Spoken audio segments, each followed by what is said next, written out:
to teach us the truth. And it is the truth that sets us free.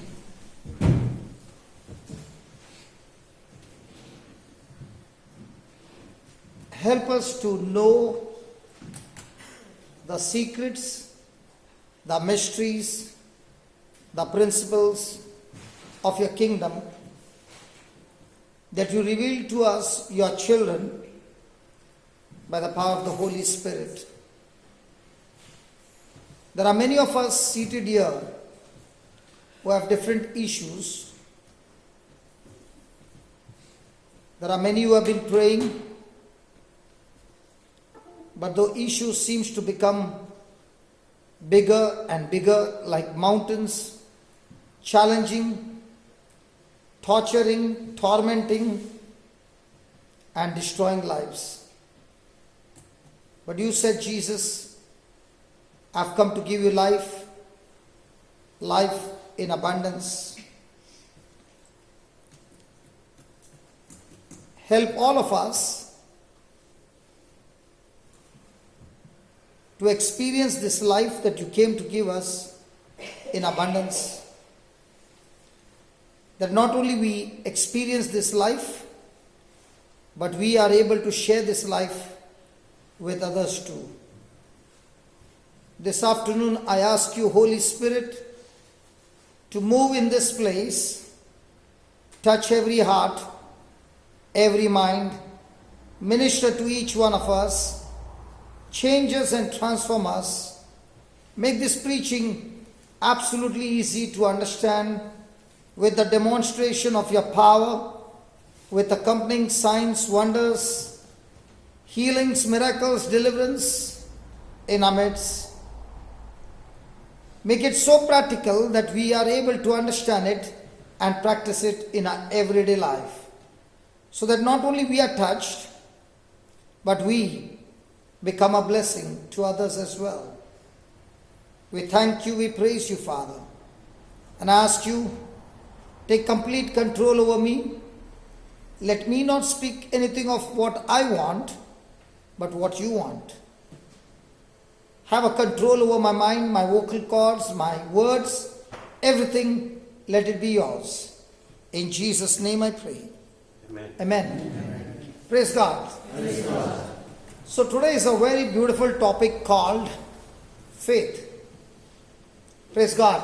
Praise God. And as you know, the Bible speaks about faith. God always talking about faith. Jesus always saying, your faith has healed you. Praise God. So now we are going to see from the Bible, the scriptures, that there are two kinds of faith that produces two kinds of truth. And when we understand the two different kinds of truth, one truth, when you believe it, it does not produce anything supernatural. The second truth, when you believe it, your life cannot be natural, it will be supernatural. How many of you want to have supernatural lives? Yes. Come on. Yes. Yes. So that's what we got to go from the natural to the supernatural. Praise God. Praise God. Hallelujah. Hallelujah. So there is a truth that comes from the sense knowledge, and there's a truth that comes from the Word of God. Amen? Amen. Amen? Amen. So let's see the definition of faith according to the Bible, and then let's ask ourselves, the faith that we understand, is it the same with what God says in the Bible? Is that okay? Yes. So let's go to Hebrews chapter 11, verse number 1.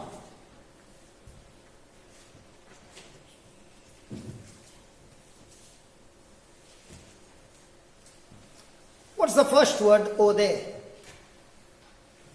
Only give me the first word. Now. What's the first word? Now. Is it present tense or future tense? Present. So faith is always in the Present. present tense, and hope is always in the future tense. So hope is my expectation, faith is my belief that it is in the present tense. So my question to you is, most of the time when we talk to God, our desires, or when we pray to God, our prayers are in present tense or future tense? Come on, let's talk.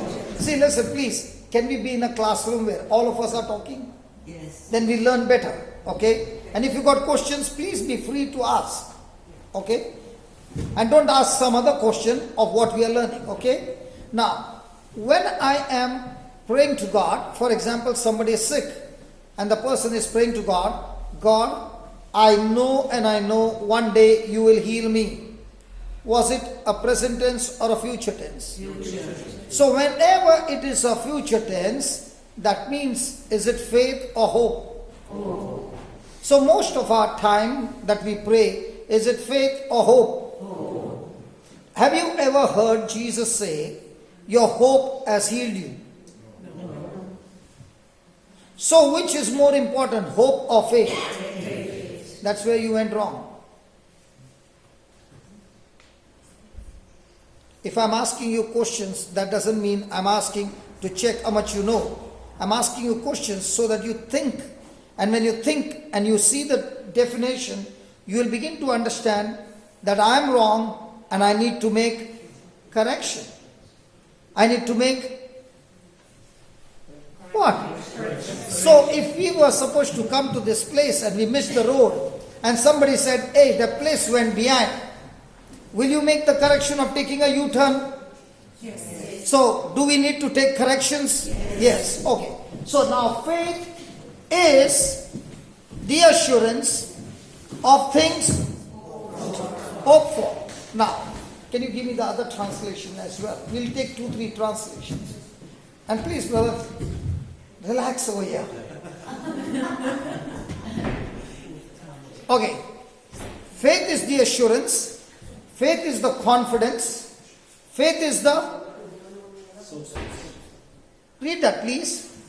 Faith is the substance. Nowhere in the Bible it is given faith is the feeling. So first thing, get it into your system. Faith has got nothing to do with feeling. Faith is believing. Faith is confidence. Faith is assurance. Faith is substance. Substance of what? The things that we hope for. So let's say a person is having hope. For example, Abraham was childless and he had a hope that he should have a child of his own. So his desire is hope, which is an imagination, which is not yet natural, it is spiritual. What is spiritual? Anything that is unseen is spiritual. Now what we are going to learn over here is how to get this which is spiritual from the invisible to the visible. Praise God. Praise God. So hope is always spiritual, and now I want to bring it into natural, where I want to experience physical manifestation. That's why it says faith is the substance of things hoped for, the evidence. So the next time somebody says faith, does he say about things seen or things not seen? Our life is governed by things seen or not seen. So when we say faith, we talk about things seen. But the Bible says a person who is speaking in faith is about things not seen. Praise God. Do you believe Jesus is here? Yes. How do you know? We believe. You could smell him. Now, to believe, you must have something to believe. How do you know Jesus is here?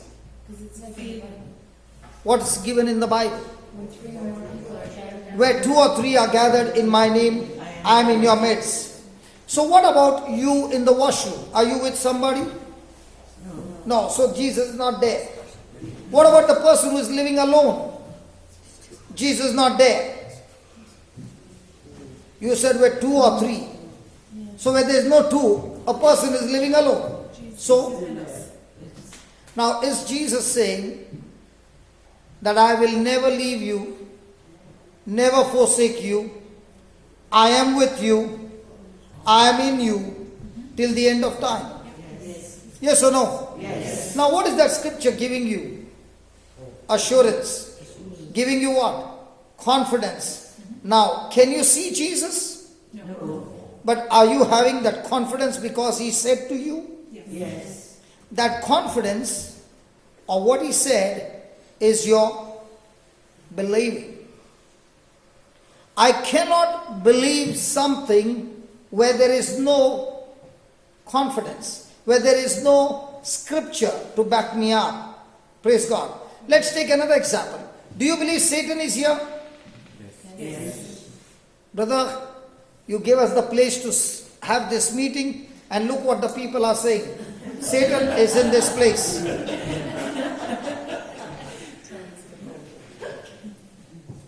Is Satan here? Yes. Okay, did my brother take worship song just now? Yes. So is Satan here? No.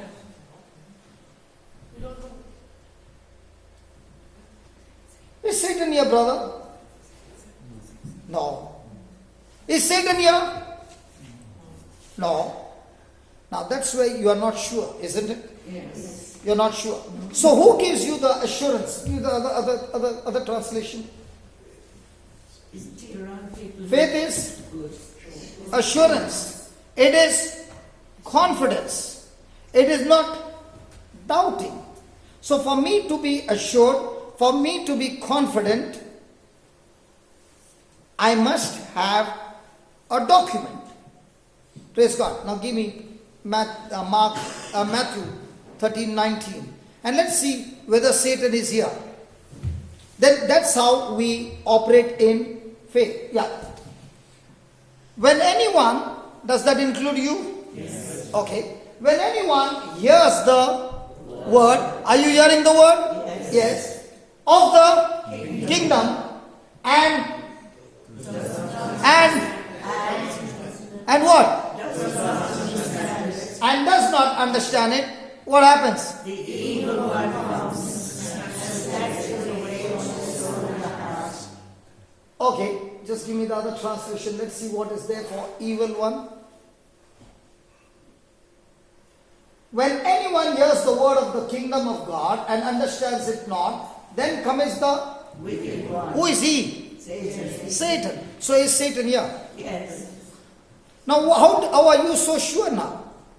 Because you read the scripture, you did not see Satan. Hello?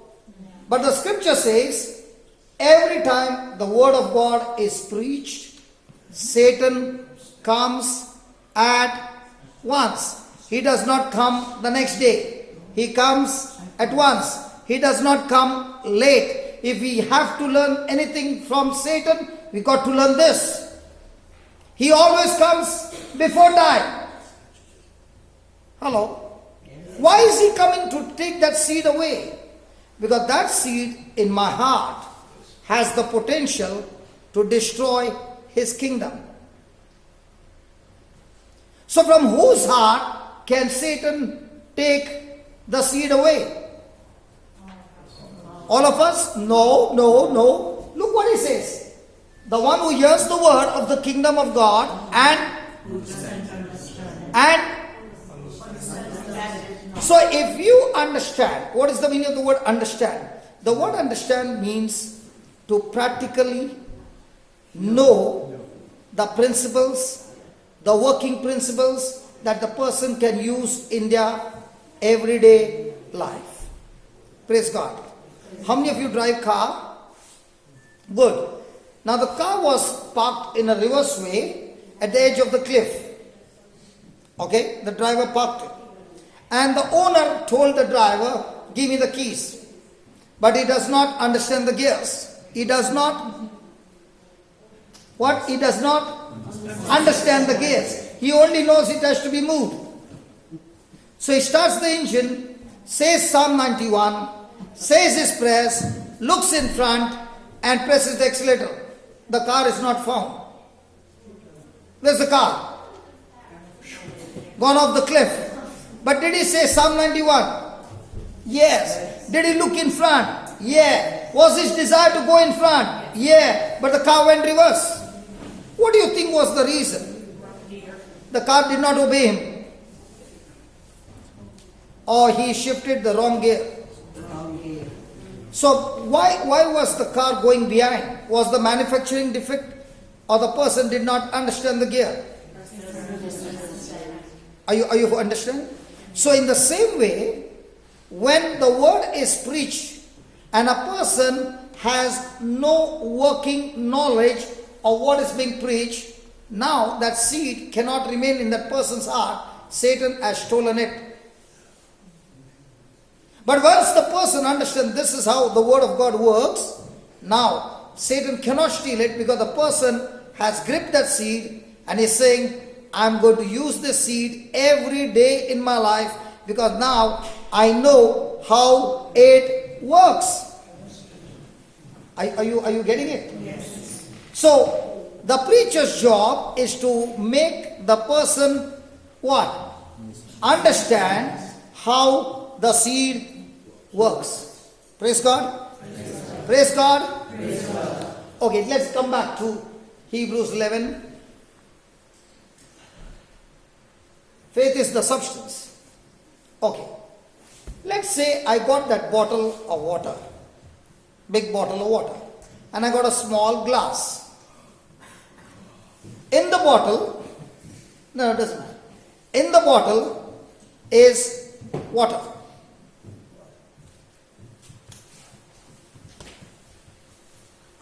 Thank you so much. Okay, we will do one thing. As soon as we finish the definition, I'll ask somebody to come and open his ears. Hello? Yes. Is that a good way? Yes. The very thing that he left that place and came here is because he's saying, I want to hear, but I have got a problem of hearing. So why is he come here only to hear, or he wants to understand? He can only understand when he hears. Praise God. Hallelujah. So faith. Now what is his hope? His hope is, I want to hear with my ears. So what will change is problem to solution. Faith. Please, sit down. When you walk, everybody wants to see how you walk. Can you please come and be comfortable, please, quickly? Because everybody wants to see how you'll walk. Yes. Thank you.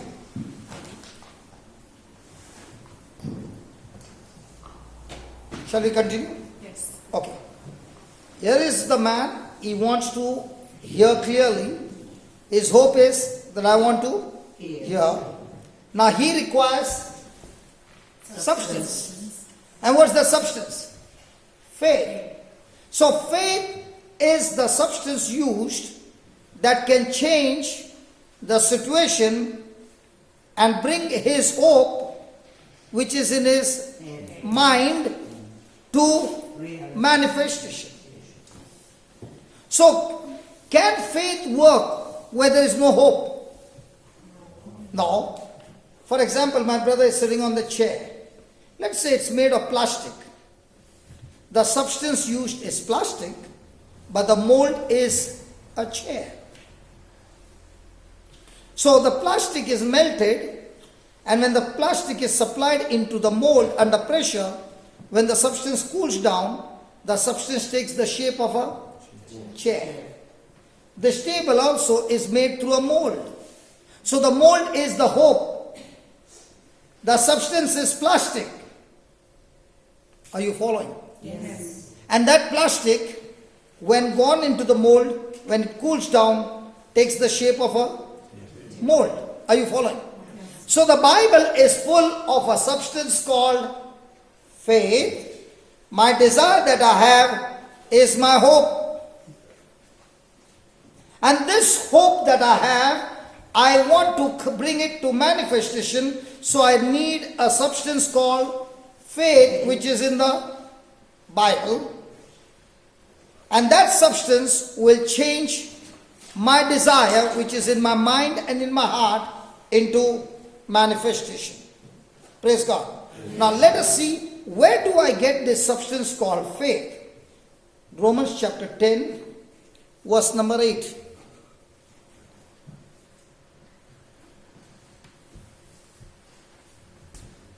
Let's read it. But what said it? The word is.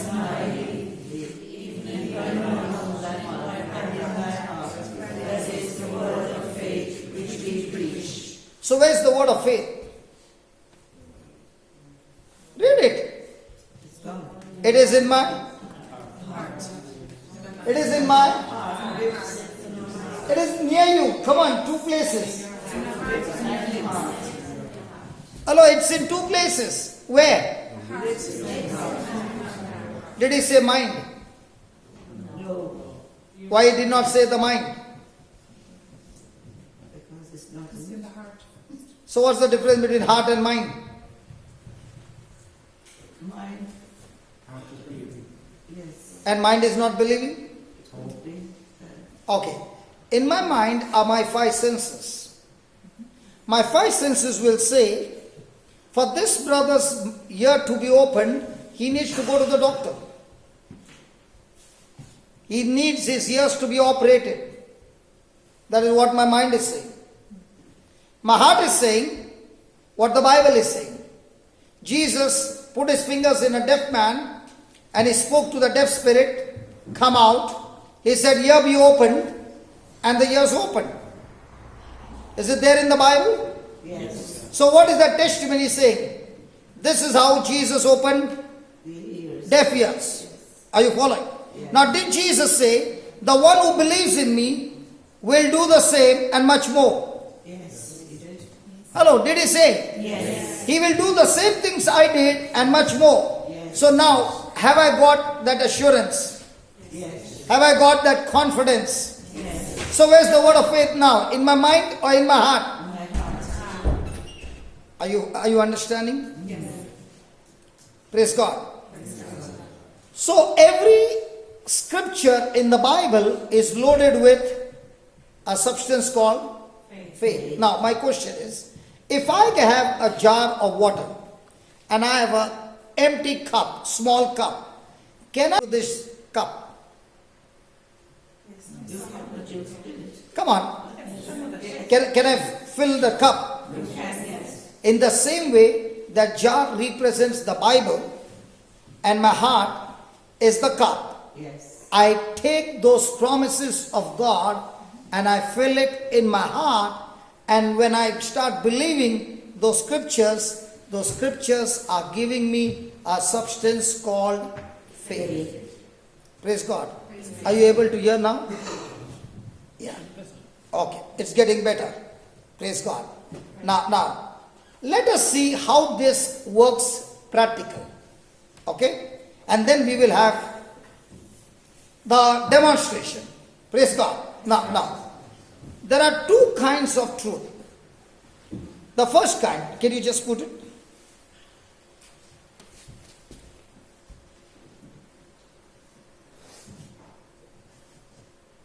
Can you just make this big?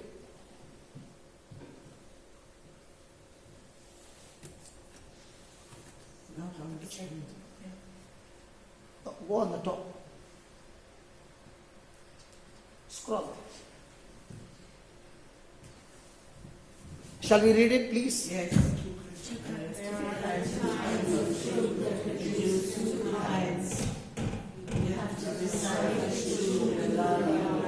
Okay. Enough. That's enough. Are you able to read it? Yes. Okay, read that again. There are two kinds of of something. There are two kinds of truth that produce two kinds of faith. I am supposed to decide which truth will I allow to govern my life. Let's read again. There are two kinds of truth.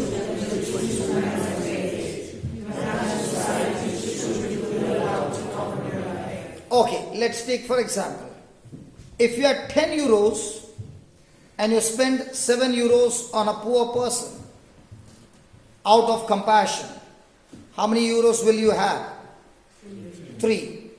Is it a truth? Yes, it's a truth.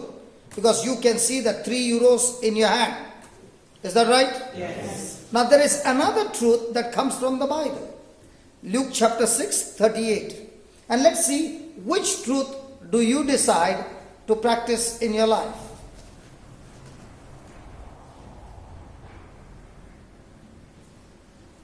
Please read it. Give and it shall be.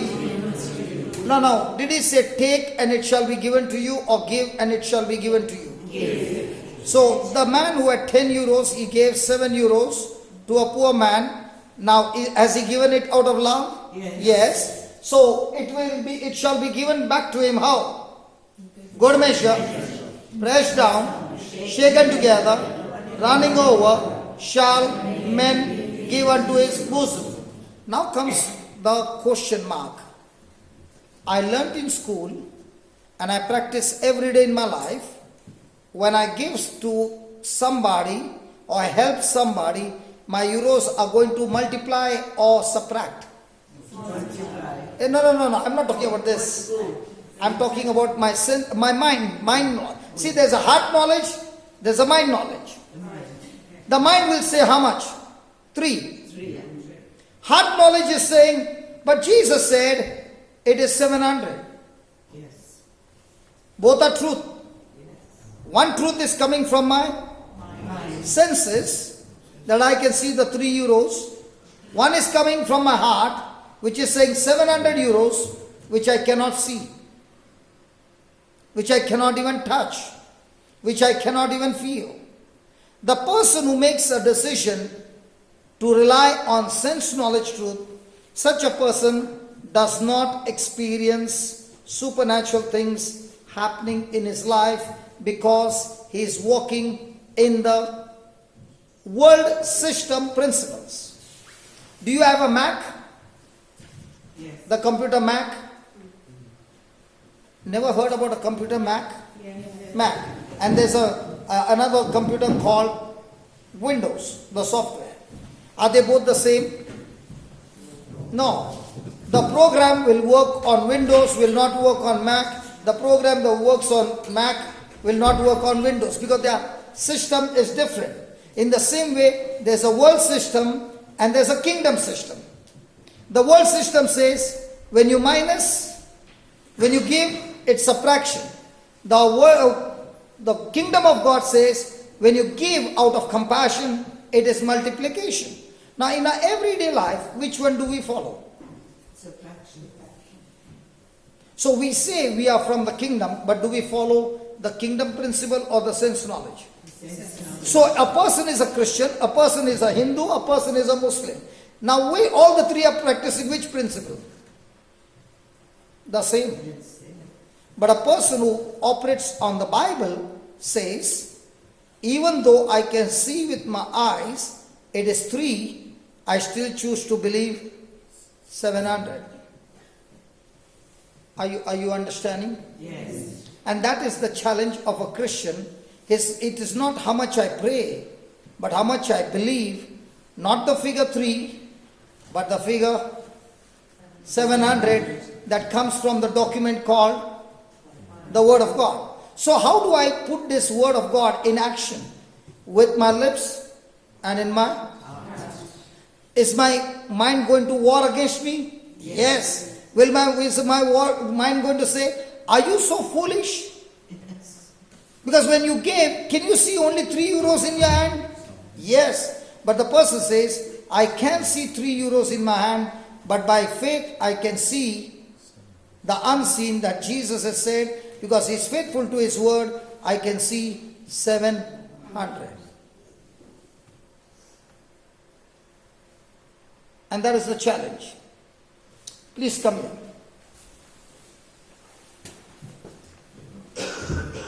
Please come here, brother.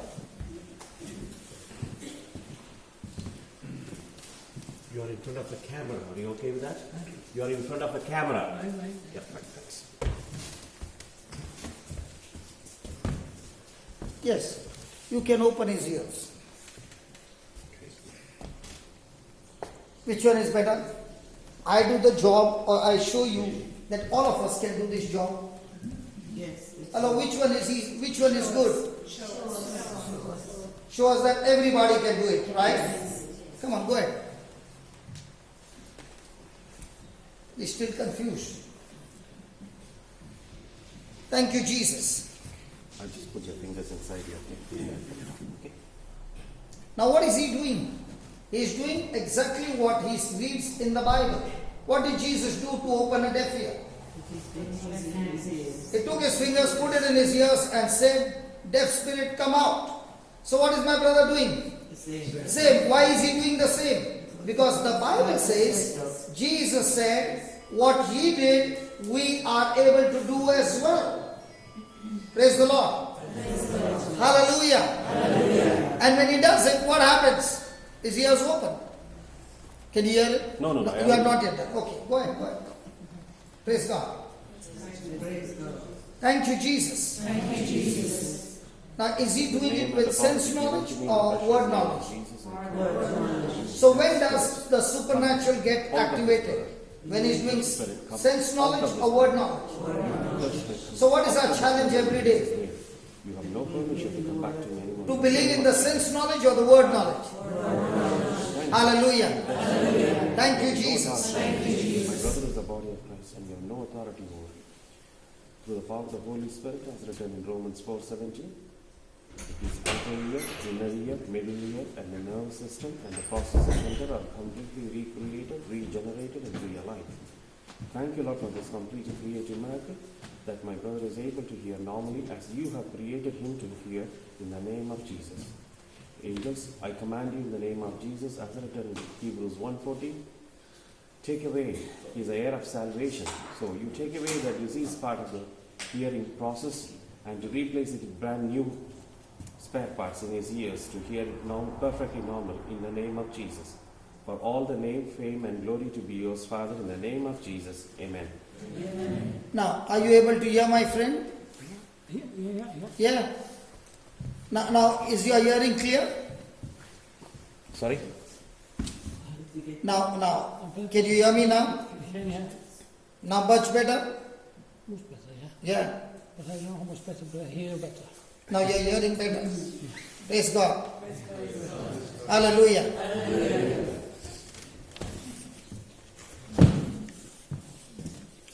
What's your name? John. Where are you from, John? Zimbabwe. Kildare. Same Zimbabwe. Where were you working before getting retired? Where were you working? Zimbabwe. No, what was the job? What is your job? Fireman. Huh? Fireman. Fireman. Yeah. Thanks. Are you married? Yeah. Good. You are responding very nice now. I'm asking you questions to check whether you can hear me. I can hear you. Yeah. Praise God. Hallelujah. Can we give the Lord a big hand for that? Now, did Jesus use words to heal people? Yes. What did my brother use? Words.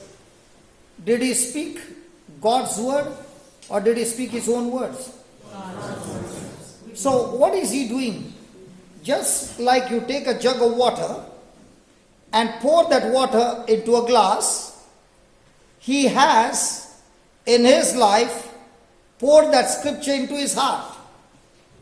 And when he sees the man, he is using the water, the substance called faith, out of his mouth.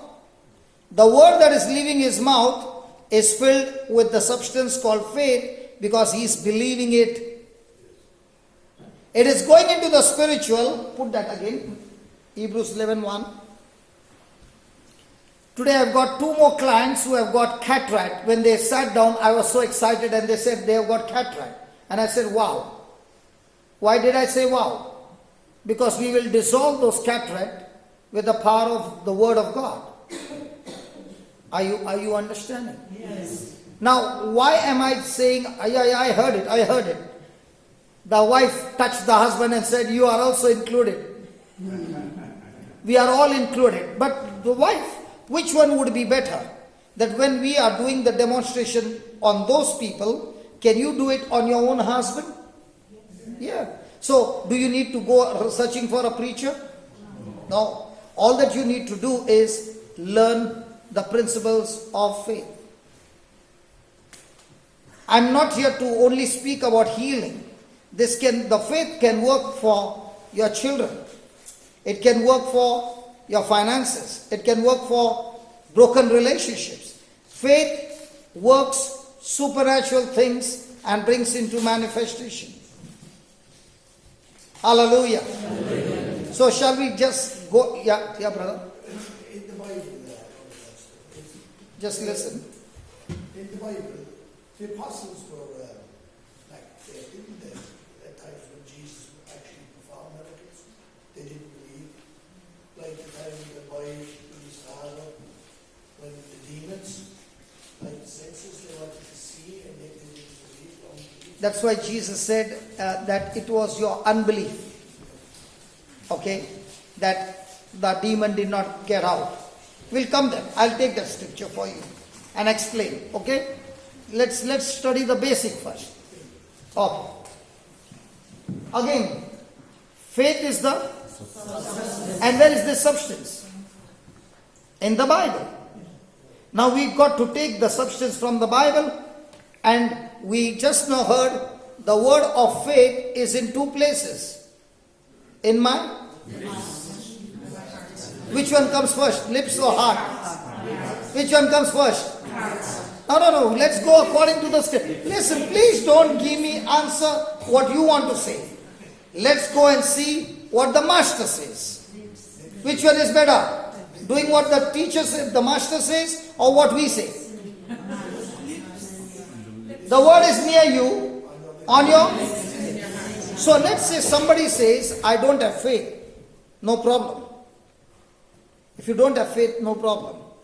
But can you take that scripture, put it in your mouth, and speak it so many times to yourself that now your ears are hearing what's coming out of your mouth? Can a person do that? Yes. Now what happens when a person is repeatedly saying word of God out of his mouth? Let me show you what's happening. Give me Romans chapter. Same. Go down. Verse 17. Please read. So then, faith. Can you see that 2 hearing? The word hearing is 2. Why 2 hearing? Somebody will say, because I got 2 ears. One goes in, the other one comes out. Is it because of that? No. Now, watch this. So then, faith cometh by hearing, and hearing the word of God. Yes or no? Yes. Yes or no? Yes. You are not attentive. I gave a wrong translation. Watch it again. So then, faith cometh by hearing, and hearing the word of God. I will put you out of the class if you give any more answers. Again. Watch it clearly. So then faith cometh by hearing, and hearing the word of God.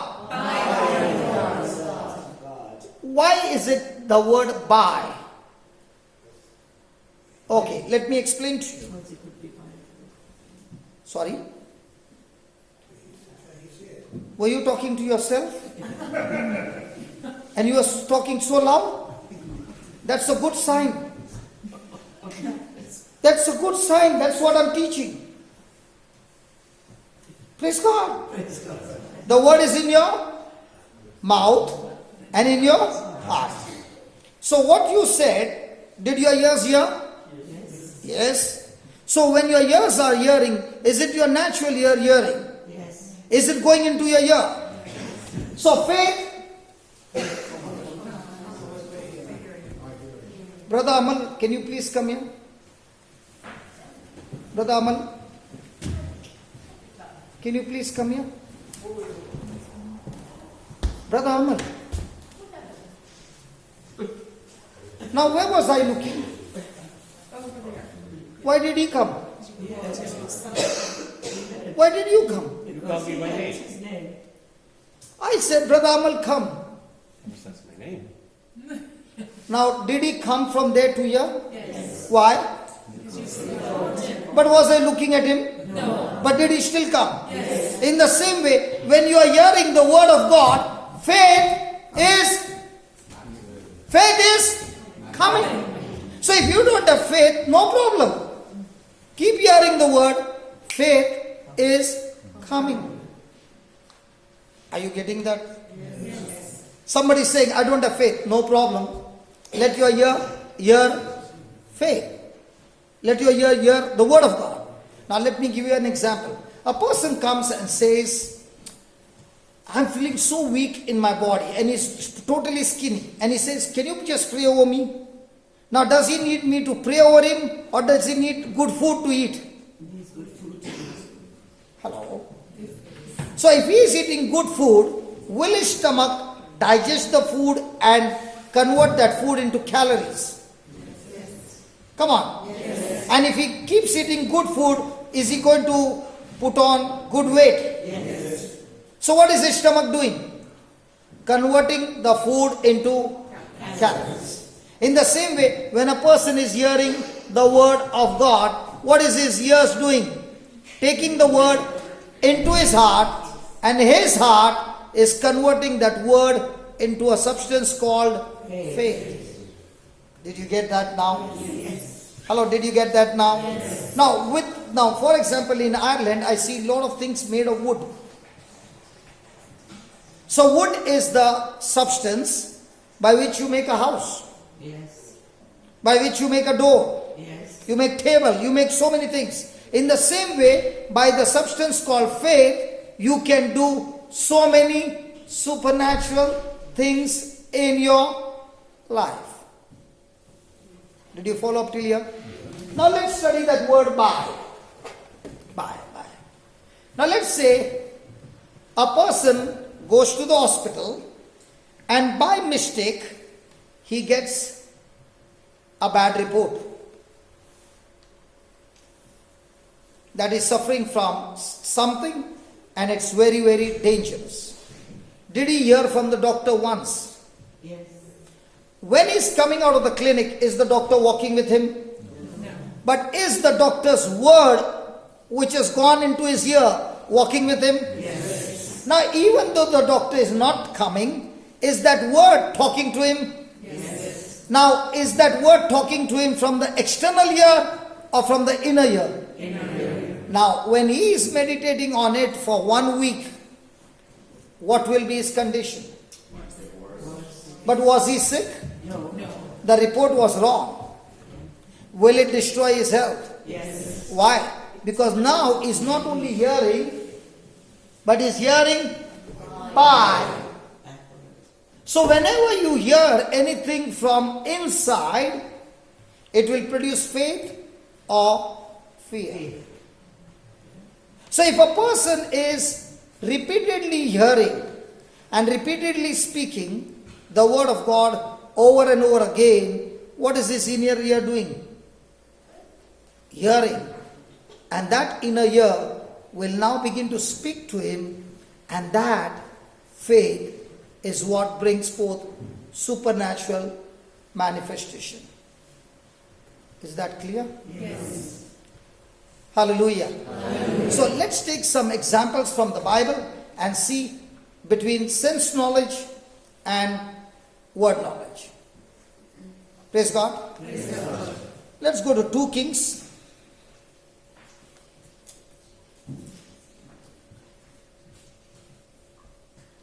Chapter 6.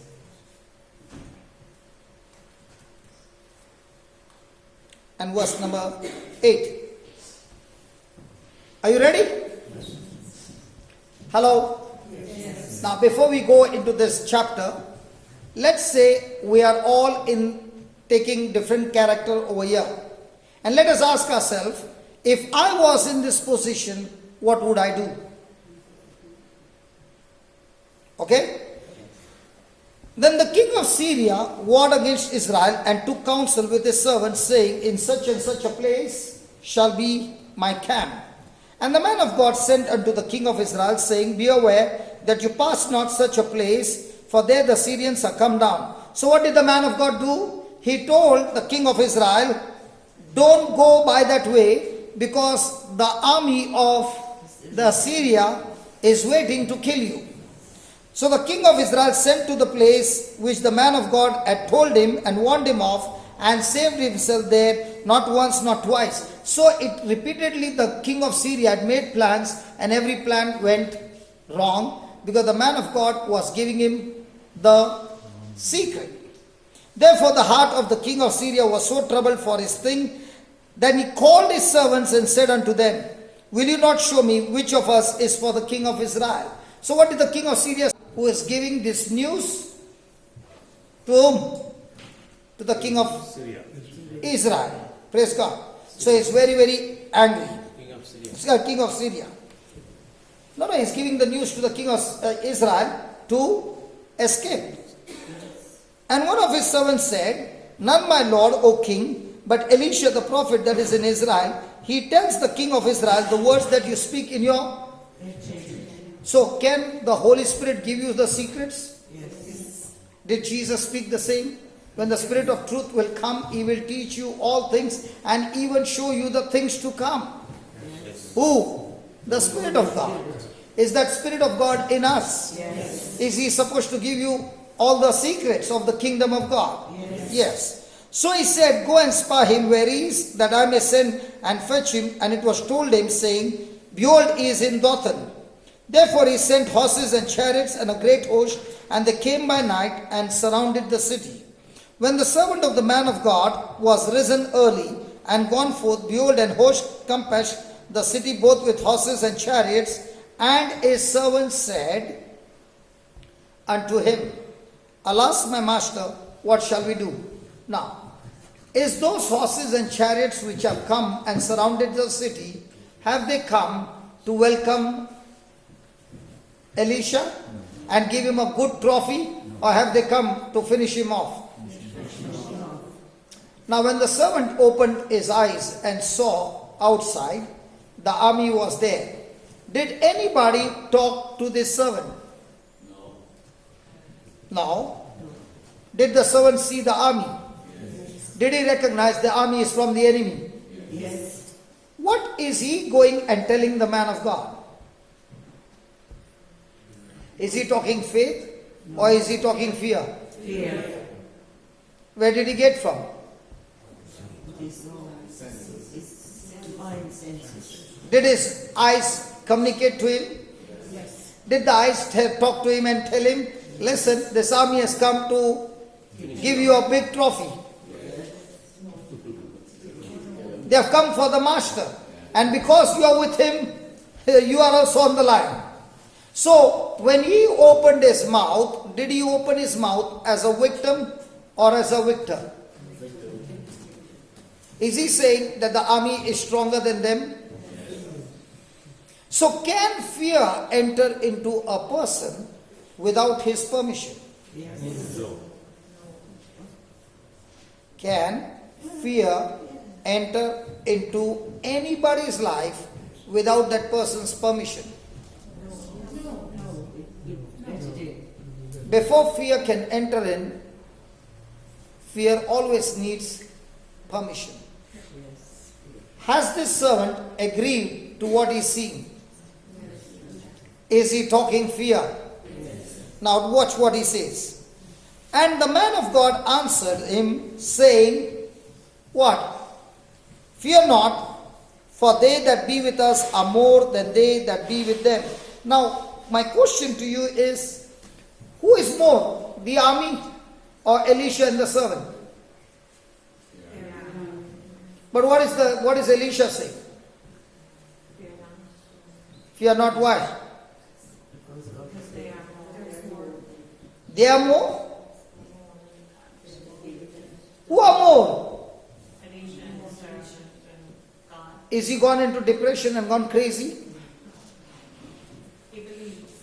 Now, if you are in that same position, what would you say? We are more or they are more? They are more. So why is Elisha saying we are more? Because he was a man of God. Is he talking faith or is he talking sense? Faith. Now my question to you is, what he sees with his eyes, is it the truth? Yes. Yes. But is it a word-based truth or sense knowledge truth? Now what Elisha is replying to the servant, is he talking sense knowledge truth or word knowledge truth? So in our life, do we always have an option of sense knowledge truth and word knowledge truth? Yes. Which one do we speak? Really, word knowledge? Then we have come to the wrong place to teach. Varies. Sometimes good, sometimes not so good. And that is a challenge of a Christian. Yes. How much does he have confidence in the word knowledge truth? And if he is in the word knowledge, no matter what trial comes, he is not afraid, but he is using faith. Praise God. And Elisha prayed and said, Lord, I pray thee, open his eyes that he may see. So was the servant blind? No. So why is Elisha saying open his eyes? He's saying, Lord, he knows only sense knowledge. Can you please open his spiritual eyes? And the Lord opened the eyes of the young man, and he saw, and behold, the mountain was full of horses and chariots of fire round about Elisha. Now this was in the Old Testament. What about us in the New Testament? Has God given his angels charge over us? Yes. Yes. But do we believe? Or do we believe we are alone? Can we talk, please? Because we have been tuned to so much of our sense knowledge that even though the promise is available, we do not tap into the spiritual world and live a life of defeat. But the moment the person shifts from sense knowledge to word knowledge and puts his confidence, now that promise that he has supplies the substance to that hope and brings it into manifestation. Now, what is Elisha's confidence? Are there angels around him? Yes. Can he see them? No. But does he believe it? Yes. And does he say with confidence, they are around us? Yes. So is it based on seen evidence or unseen evidence? Is it based on the written word of God? Yes. Okay. Thank you, Holy Spirit. You are so good. Every time we traveled to places that we have not been before. And every time we traveled, on the side of the road in a green board, their name was given with the arrow. Right? Yes. How come we believe that arrow? Because it's the written. Have you seen on the way a green board? If you want to go to Cork, it shows an arrow, and my brother will surely follow that. Because it's written in words that he understands. Yes. He can read it. What about the Bible? There are arrows also written in English.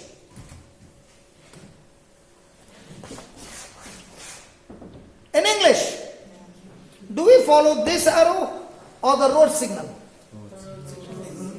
Why don't we follow this arrow? That one is written by the government of Ireland, this one is written by the Creator who created heaven and earth. Which one do we need to follow?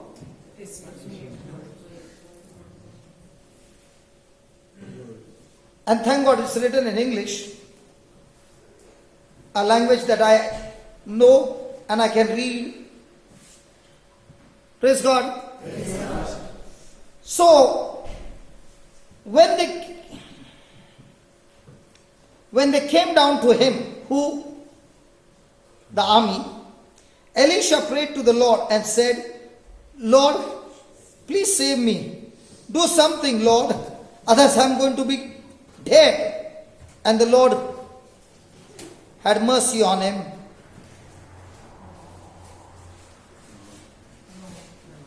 What is Elisha saying? So is the army taking control of Elisha, or Elisha taking control over the enemy? So when a person is in faith, is he allowing the mountain to rule over him, or is taking control over the mountain? So do you have some mountains in your life? Yes. Before you even open your eyes, is the mountain saying, I'm still here? Yes. And when you're saying good night to everybody, mountain is saying, what good night? Talk to me, I'm going to kill you anyway. Can a mountain give somebody anxiety? Yes. Can a mountain keep a person sleepless nights? Yes. Who is supposed to speak to whom? The mountain is supposed to speak to you, or you are supposed to speak to the mountain? You speak to me. But most of the time, who is talking to whom?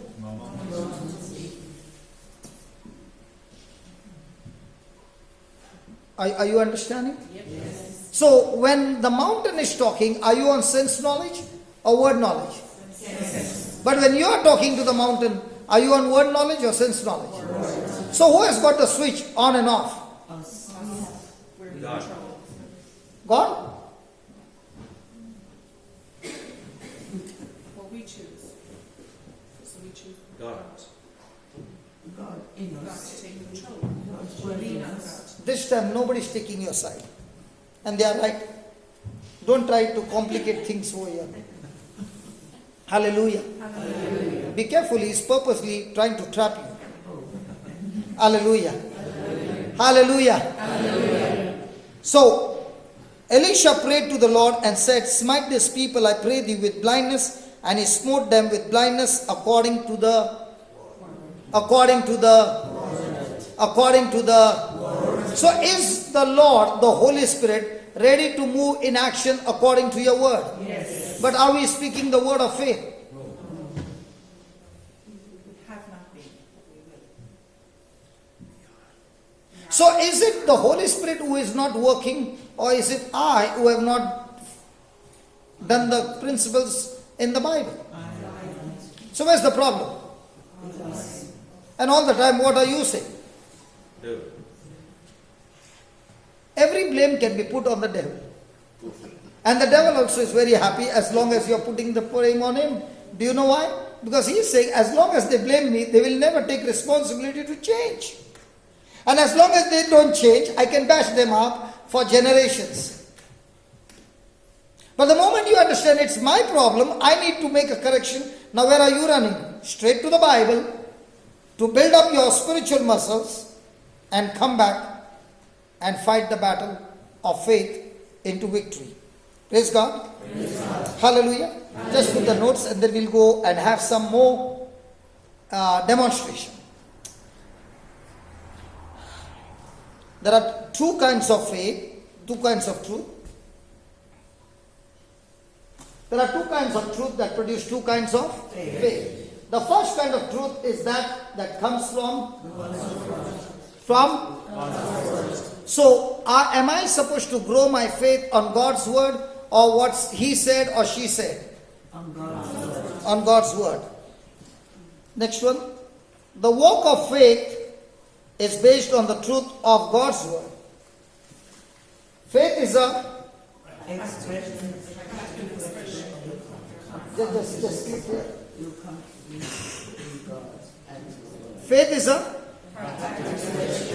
So let's say I've been telling my brother, have faith, have faith, have faith.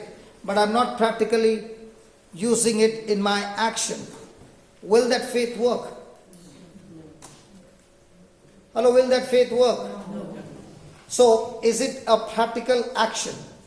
Yes. Is it the confidence on me or confidence in God? So, what's my confidence?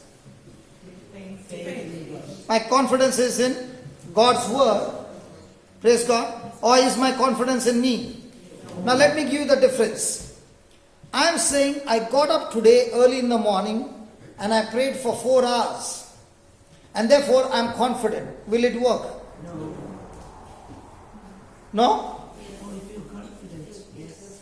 No, I studied the word for 4 hours. Now I'm confident. Will it work? Yes. Now, is it your confidence on your works or is it the confidence on the promise of God? A person who builds his confidence on his work starts getting frustrated because it doesn't work. I am building my confidence for 4 hours praying, not in my confidence in what I am doing, but I am studying more and more deeper for 4 hours to know how much God has done for me on the cross. Yeah. Are you following? Yes. I am not studying the word so that I become strong. I am studying the word so that my relationship with Jesus becomes strong and I receive all that he did for me on the cross because now I know what he did on the cross. Okay, let's take it this way. Is there anybody here who has got problem in the bones? Please. In the bones. Anything to do with the bones? Back pain. Back bones, disc, Arthritis. spine. Come. Thank God.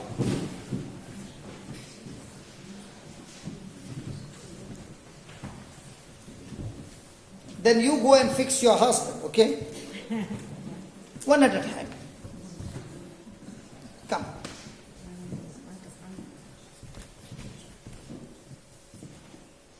Is it your leg? Your back. Yeah, come on.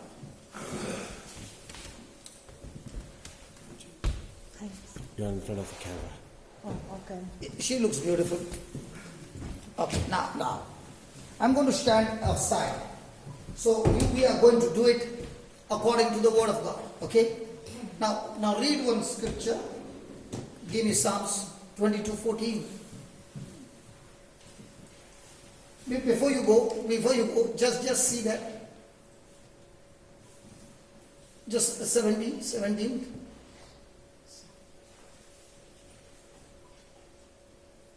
Just give the other translation, brother. Just to highlight this according to God. Remember, the Bible says God did according to the word of that was in the old covenant. Is that same God able to do through Jesus in the new covenant? Yes. Sure? Which one is more powerful, the old or the new? Okay, let's put it this way. You are buying a property. He had bought it in the beginning. So the agreement was with him. Then he sold it to me. And now I am selling.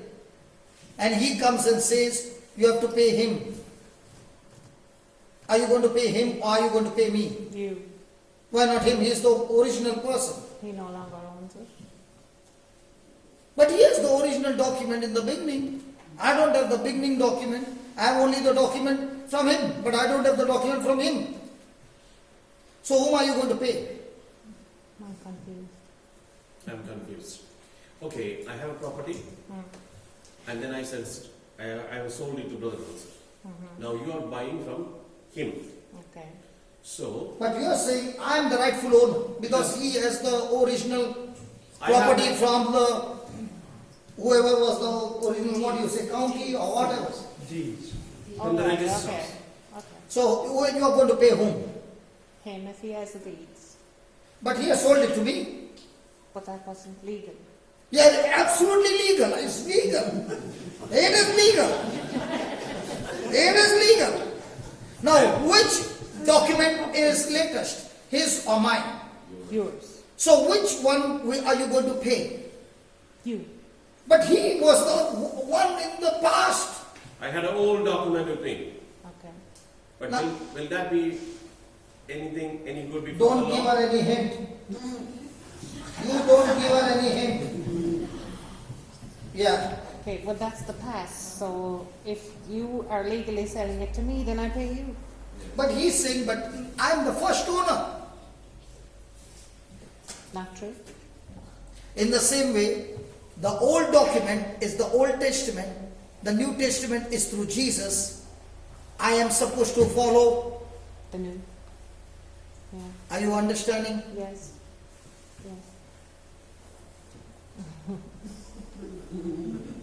So if this was in the Old Testament, imagine how much more in the New Testament through Jesus. Okay. So did God do according to the word of Elisha? Yes. So now in the New Testament through Jesus, when you open your mouth and speak through Jesus, will it be executed? No.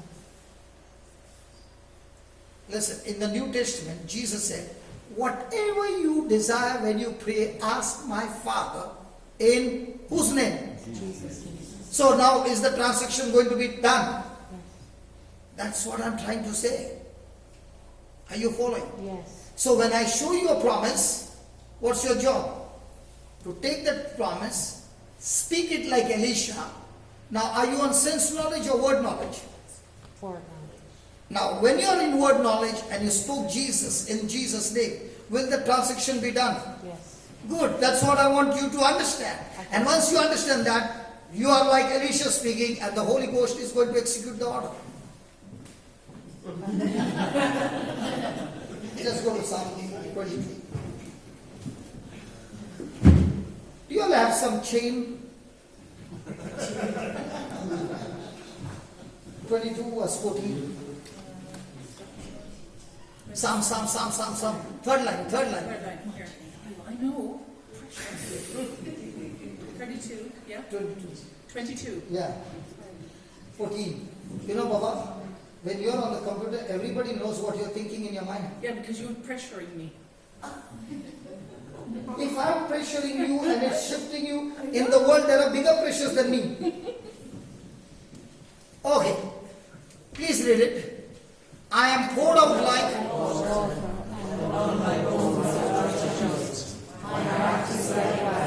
No, read only the first two lines.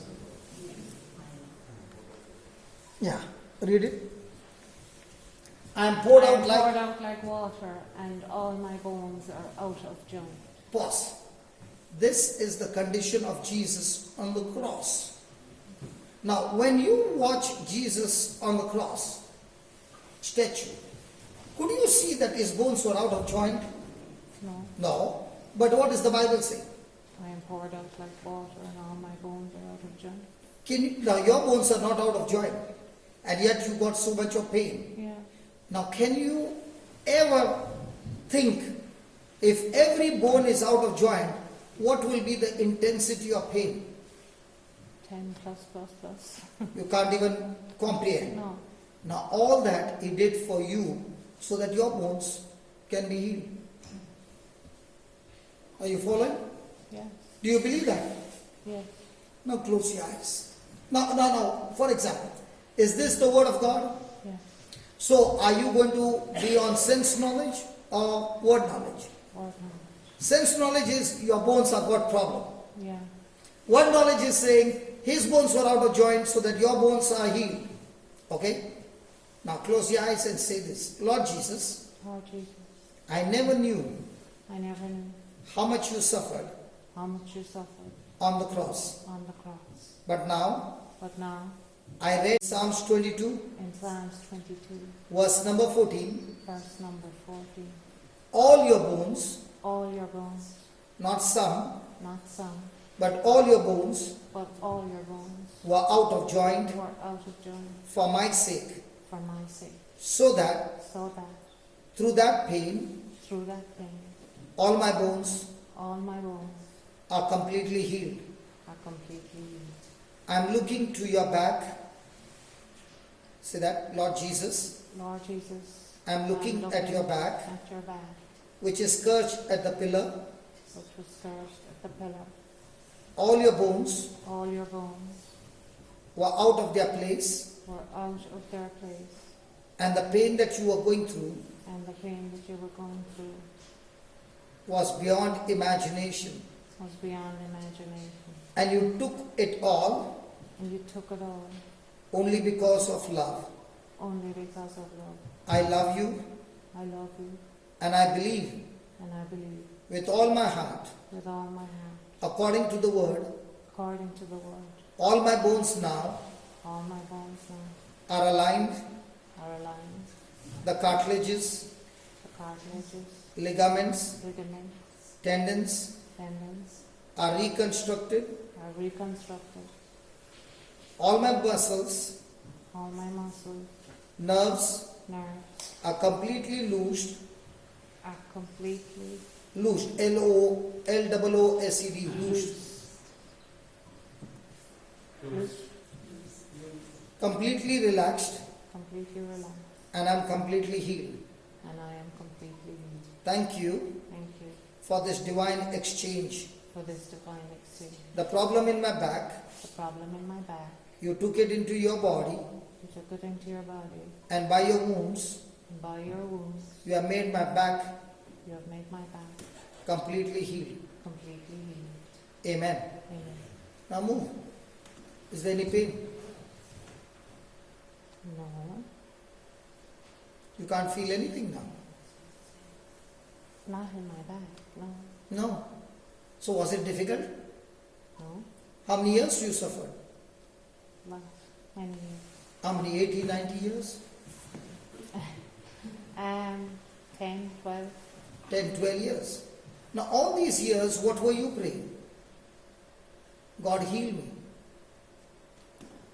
Yeah. I've given up, I think. You gave up praying.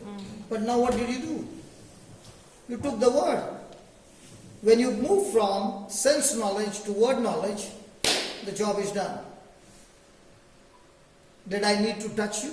No. All you need to know is how to exercise your faith by using word knowledge. Yeah. Now you can lift your leg. No pain. Oh. So this Christmas, you're going for a dance.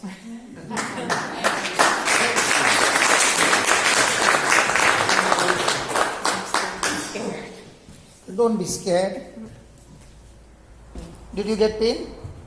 Can you jump? Come on, jump for Jesus. Come on. Jump. 1, 2, 3. Come on. One more time. Any pain? No. Good. Now you can jump. Come on.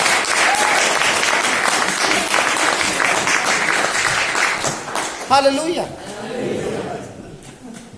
Now, did we ask God to heal us? No. No. Did we use the word of faith? Yes. Come, brother.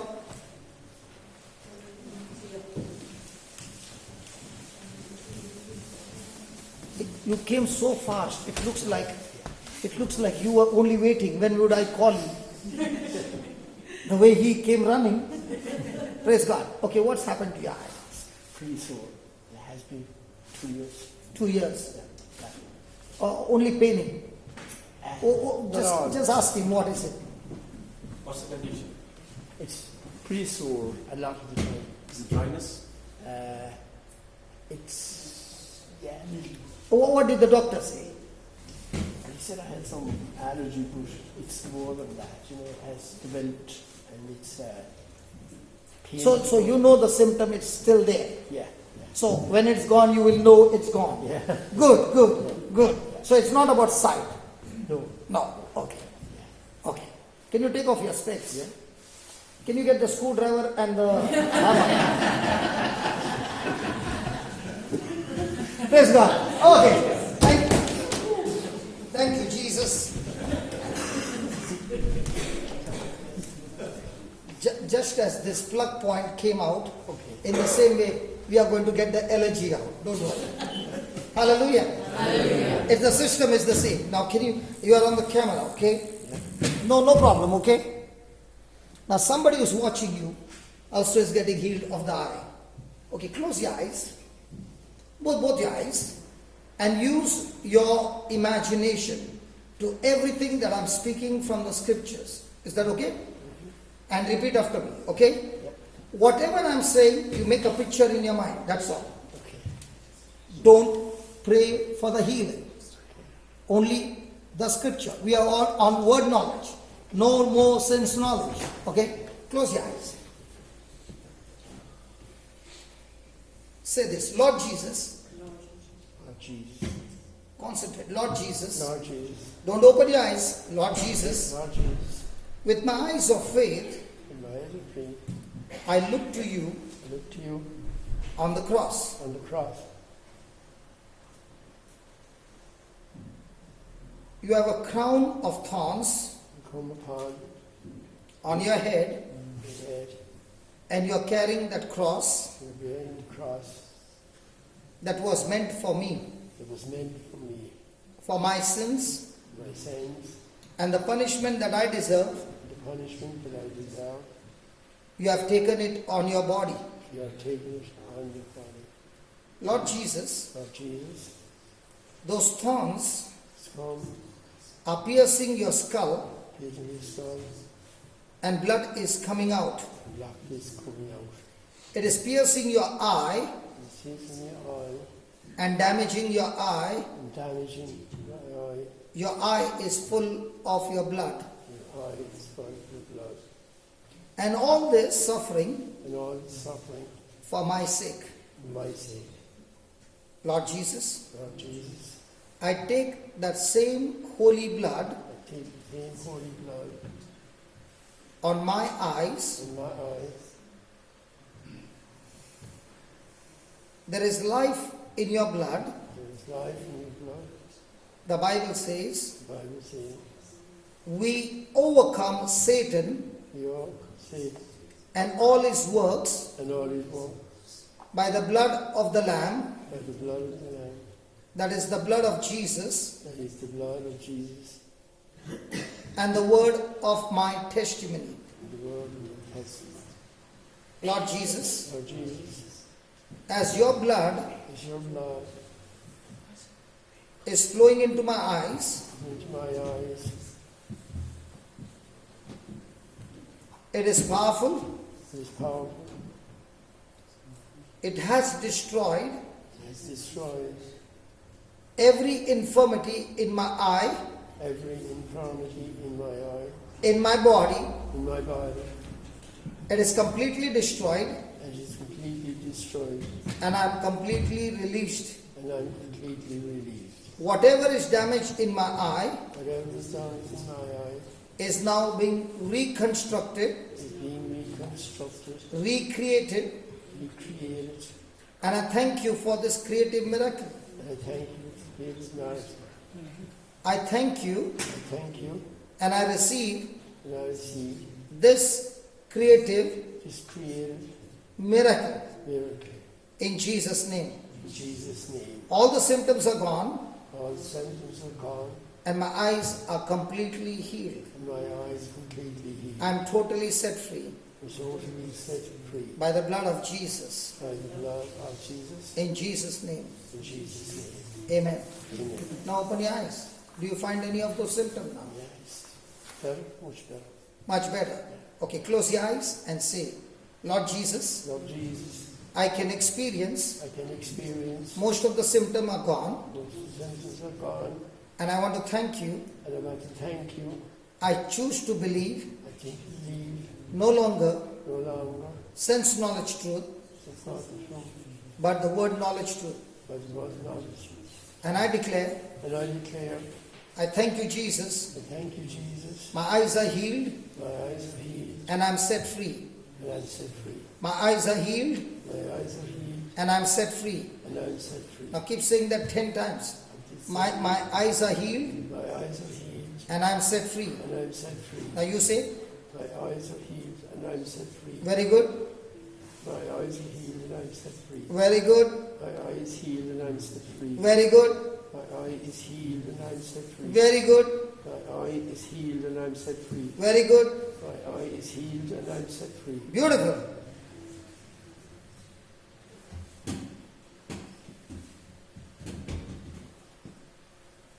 That's the Holy Ghost power. Clear? Yeah. Yeah. Good. So no need of the surgery now. Congratulations.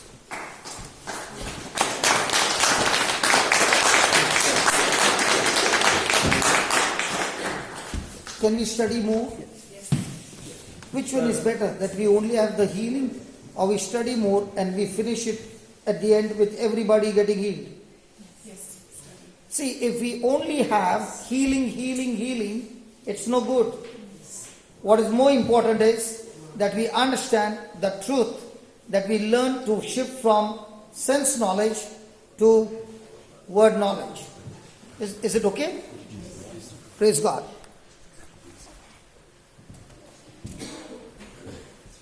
If possible, can you write down these notes? These notes are going to help you every day.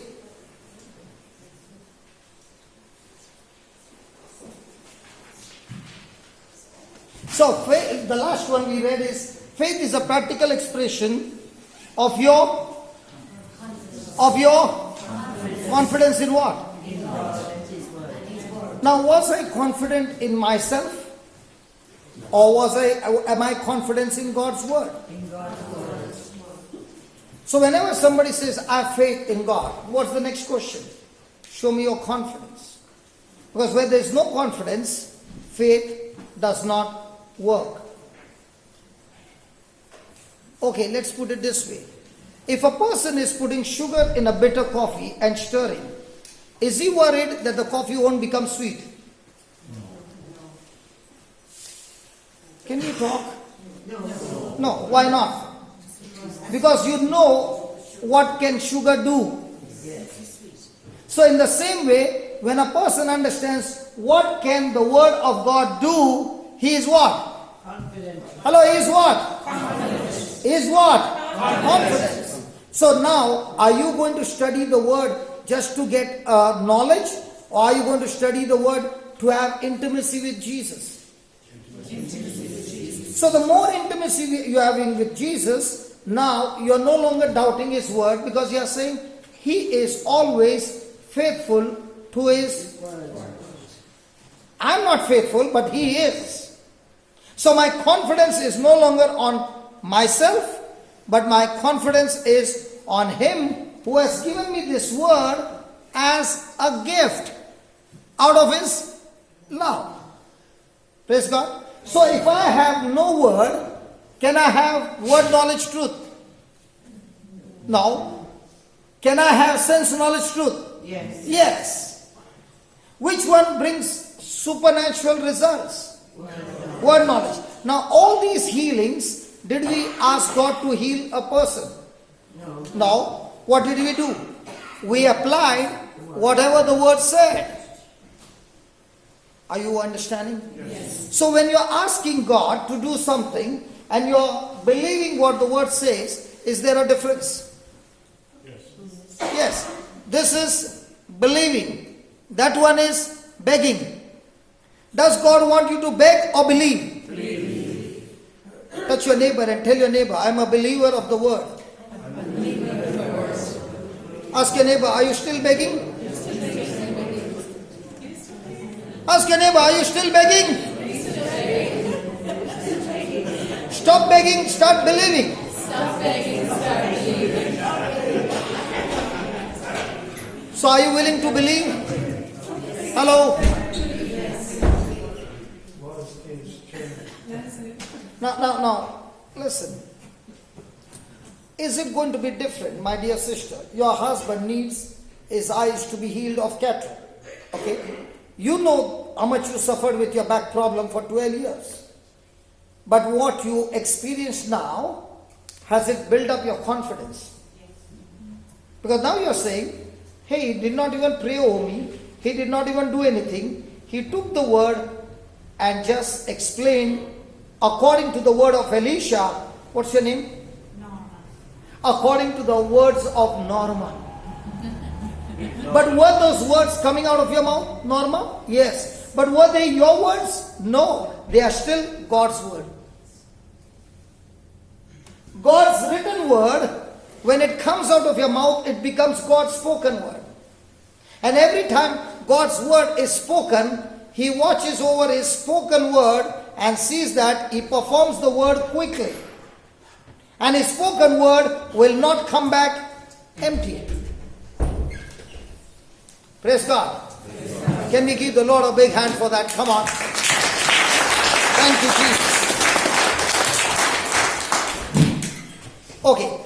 The second kind of faith. The second kind of truth.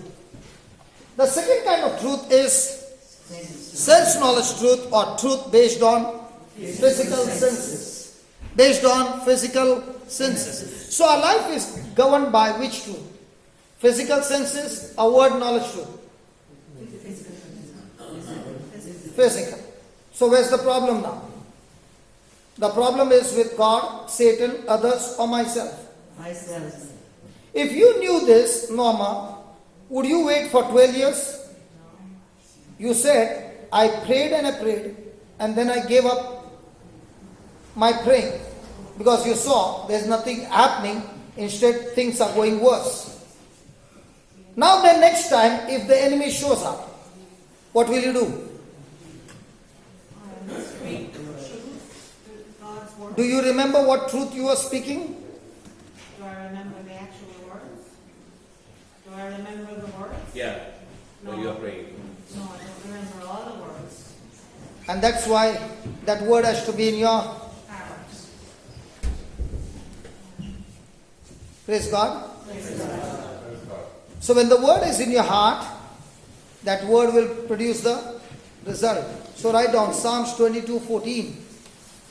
Psalms 22:14.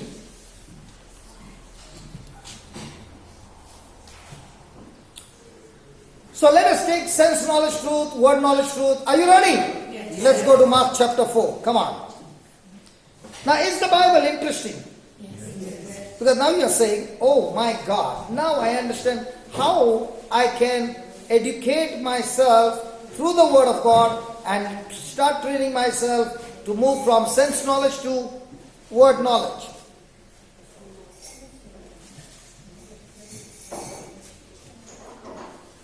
Your mama, as you were sitting there and she was saying the prayer, did you say the same prayer? Yes. No, now when you stood for your back to be healed, when she was saying, Jesus, your bones were out of joint, by that pain my bones are healed. At that time, did you also say? No, not 100%. Not 100%. Okay. Do you have a rosary? Okay, do you have a rosary? I'm asking you, do you have a rosary? She's not 100% healed, right? No. No, 100% she did not tell the prayer, recited the prayer which you told you, Norma. I did some degree, but I'm saying when I came into the room, I had a feeling that everyone in this room was being healed, and to myself, maybe not cold, but It doesn't work that way. You felt, no, I listen, when I'm praying, I don't feel anything. Okay. How many of you start the car engine by feeling? How many of you got someday good feeling and someday bad feeling? The car won't stop. Hello, if the key is right and all the connections are right, do you need feeling to start the engine? No. Please.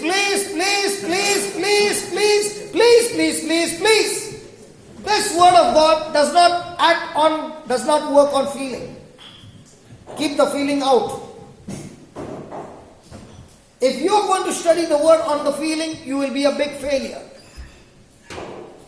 The word of God works because the love of God has given us this word out of His love, and the word is always working because God is always faithful to His word. How many of you start the engine with feeling? What if you you are angry, the engine still starts? No! Brother John, where are you? John is there? Yeah, John. Brother John, there's a lady here. Can you make her angry?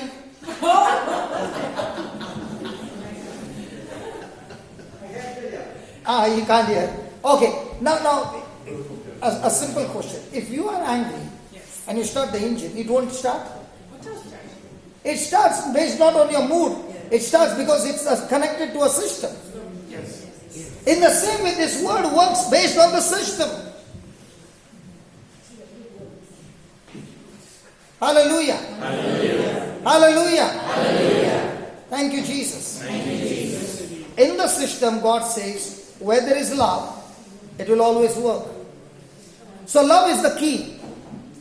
When it is anger, you got a key which looks like the original key, but when you put it, it's a duplicate key because it comes from a kingdom called lies. But if the original key goes in, will it work? Hello, if you see the car keys, they all look similar.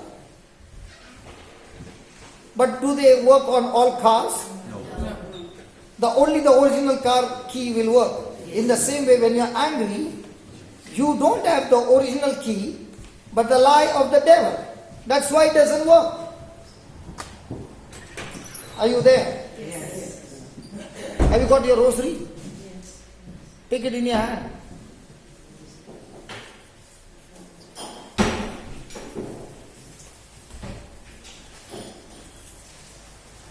Tell Mama Eileen. Just went out of this. Okay, just give her one from the book, one scripture, any one scripture, and tell her to say 2 decades. There, Mama Eileen is come. Come here, Mama. Can you get one white book along with you? White book. White book. You should keep that book in your coat. Yeah, come quickly.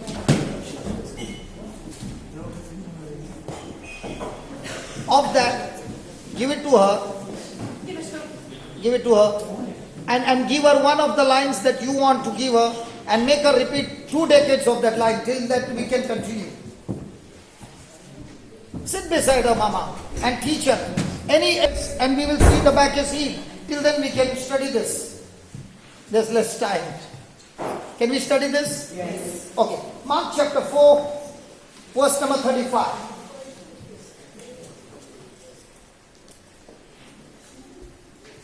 And the same day, which day? The day Jesus was teaching on the parable called the sower and the seed. On the same day, praise God. On the same day when evening was come, come on, let's read it together. On the same day when the evening was come, he said unto them, Let us.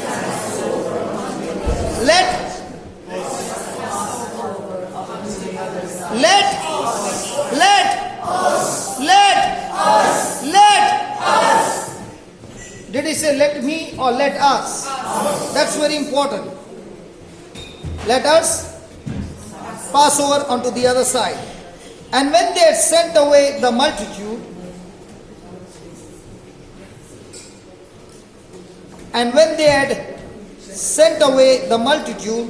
they took him even as he was in the ship, and there were also with him other little ships. And there arose of it, and the waves, so that, and he was in the hinder part of the ship,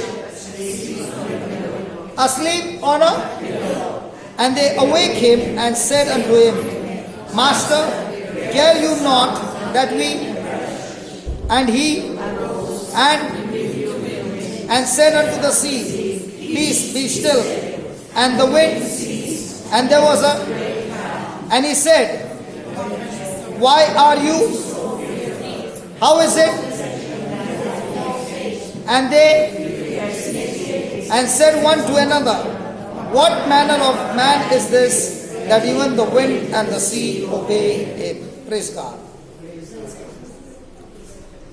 Hallelujah. Now, did Jesus say to them, let us? So was it Jesus' plan or their plan? Now, were they executing Jesus' instruction? Yes. How many of you have ever thought, when I follow Jesus' instructions, there'll be no storm in my life? Yes. Yes. Hello? Yes. Storms are unavoidable. They will always be in your life, whether you follow Jesus' instruction or you don't follow Jesus' instruction. They will always be in our life, and they will come how? Suddenly. Hallelujah. Hallelujah. Hallelujah. Hallelujah. Thank you, Jesus. Thank you, Jesus. But the good news is, when Jesus has given you instruction and you're following at that time, when the storm comes, He will surely empower you, strengthen you to go through the storm and come to the other side victorious. Storms are of three kinds. One storm is that storm that the person himself has brought that storm in our life. Example, you are the cause. Example, the prodigal son. Was he happy in his father's house? Yes. Was everything provided for him? Yes. Was there anything lacking in his father's house? No. Did he decide to leave the fountain of life and look at the other kingdom which was glittering with more bigger fountain? Yes. Did he leave his father's house? Yes. And now is he moving in that direction? Yes. What happened to him? He got into a mess. He sold everything. His money was gone. Now he is with the pigs, eating food of the pigs. Now who created this storm in his life? Was it God? Was it the devil? Was it somebody else or himself? So in our life, are there storms which we ourselves are the author of that storm? Yes. When will that storm stop? To return to God. When you pray to God. Praise God. Yes? Never. Never. When will this storm stop? It will never stop? No, it will stop. If it would not stop, I would have been in the grave. Because that story is my story. Yeah. You make a correction. You stop. How? You make a correction. You make the correction. And what is that correction? Repentance. Confession. Did the boy make a decision to go back to his father's house? Yes. Did he repent? Yes. Did he confess? Yes. Did the storm stop? Yes. What about Jonah? Did he go through all that trouble? Yes. What was the cause? Who was the cause? Do you remember Jonah had to be in the fish for 3 days? Yes, he refused to go. Was he thrown into the sea? Yes. Why did he land up in all that mess? He didn't. God told him to go to Nineveh, and he was so angry that God would be forgiving the people of Nineveh that he went exactly in the opposite side with anger. He went to Tarshish. He said, I'm not going there. Those people deserve what they are doing. What happened to Jonah? He got into so much trouble that he had to be thrown into the sea. A fish swallowed, and when he was 3 days in a cushion inside the sea, inside the belly of a fish, God only knows what all the fish had eaten. And Jonah must be swimming in a swimming pool with all the stuff inside, stinking. Have you ever cleaned a fish? And the fish stomach is very, very clean. Imagine Jonah in that swimming pool. What did Jonah say? He repented. Did the storm of his life stop? Yes. Come on. Yes. So when you go through any kind of storm, the first thing you must ask, this storm that has come into my life, am I the cause? And if I'm the cause, I can pray and pray and pray and pray and not make correction, my storm will never stop. The prodigal son's life would have never changed if he had not to make that decision to come back home. So when we see somebody in a storm, what's the first thing we say? Pray. First ask that person, where do you need to make the correction?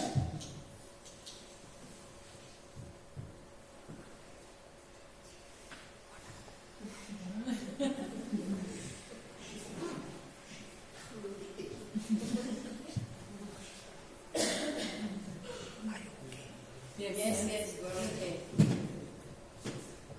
Suddenly everybody became, and I'm so sure the word of truth has touched every heart and said, if you are in that storm, is it you the cause of that storm? The only way you can put an end to the storm is repent and confess and change your lifestyle. Second storm. Second storm is you are not the cause. They're like them. Were the apostles responsible for the storm at sea? No, Satan was. That's what I'm coming to it. The second storm is you are not the responsible. Had the apostles obeyed Jesus? Yes. Yes. So who was responsible? Satan. Now did Jesus deal with the apostles or did he deal with Satan? And that's why he said to the storm, be still and be at peace. So if I am not the cause and the storm is coming against me, now I exercise my faith and stop the works of Satan coming against me. Second storm. The third storm. I'm not the cause. Satan is not the cause to give me the storm because I'm exercising my faith. But I'm associated with somebody who is the cause. For example, if the husband is drinking, gambling, is his action going to affect the wife? Yes. Is his action going to affect the children? Yes. Is his action going to affect the generation? Yes. Now, how do I stop that storm? Can I use repentance? No, because I'm not the cause to repent. He is the cause to repent. So can I use Satan and tell Satan, get out? Yes. I can say that, but he has still not repented, so he'll still continue. Yes. So what is the solution for this storm? Let us take an example. Can I continue? Yes. Is it interesting? Yes. I know it is interesting. Because in this you can identify where am I and deal with my problem according to that. Praise God. Now let's say God has taken a decision to get the Israelites out of Egypt to the promised land. Is that right? Yes. So he's bringing them out of Egypt and now they have come to the border and they have to pass inside.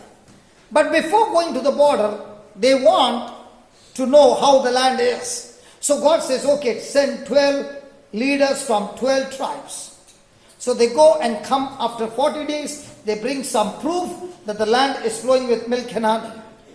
Then they open their mouth and they say that there are giants. Who says? All the 12. But two of them, Joshua and Caleb, say, we can go and take over the land. What are these 10 saying? No, we cannot take over the land because these giants are so powerful, we look like grasshoppers. And they eat up people. Now, the people had to make a choice. What was the choice that the people took? To go with God or to go with the 10 spies? To go to 10 spies. They decided to go with the 10 spies. Now, when the people followed the 10 spies, did they reject God's plan? Yes.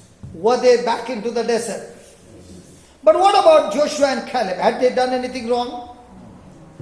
But did they also have to go along with these people? Come on. They could not pass through the promised land. They had to go back along with these people. For how many years? 40 years. Was Joshua and Caleb the author of this storm? No. Were these Israelites? Yes. Did they stay with them? Yes. Did they suffer with them? Yes. But still, could they go to the promised land? Yes. How did they do that? With faith, patience, and endurance. So how do you overcome this storm? With faith, patience, endurance. Hallelujah. Hallelujah. Thank you, Jesus. Thank you, Jesus. So in this storm, had Jesus said to them, let's go to the other side. Now, when he had sent, let's go to 37. In the verse 37, what do you see the disciples doing?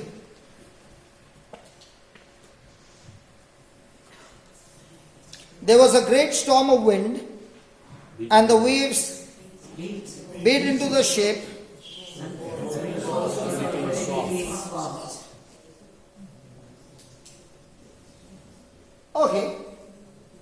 Okay, tell me, what do you think must be happening to the apostles?